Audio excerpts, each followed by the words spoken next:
অনেক দিন আগে এক বুড়ির কাছ থেকে একটা রোগের ওষুধ শিখেছিলাম, যে লোকেদের সন্তান হয় না। গাছড়া ওষুধ তৈরি করে অনেকের দিয়েছিলাম। কারোর ছেলে হয়েছে, কারোর মেয়ে হয়েছে। যারা ধৈর্য ধরে ঔষধ খেয়েছে তাদের সফলতা হয়েছে। মাঝে মধ্যে মানুষ আসে, ঔষধ নিয়ে যায়।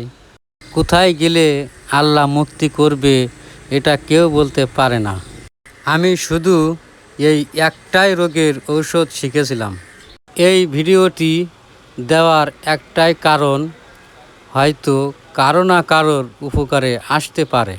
কয়েকজন ঔষধ খাচ্ছিল, হঠাৎ একজনের প্রেগনেন্ট হয়। তারা খুব আনন্দিত। আমি নিজেই পেশাবটি পরীক্ষা করেছিলাম কাঠি দিয়ে। দেখুন কিভাবে 2 দাগ উঠল। কারোর অল্প দিনে সফলতা হয়, কারোর বেশি দিনে সফলতা হয়। আল্লাহর উপর ভরসা রাখলে হয়তো উপকার হতে পারে।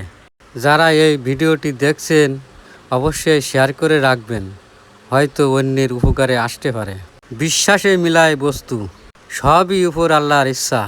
বন্ধুরা, ধৈর্যের ফল অনেক মিষ্টি হয়।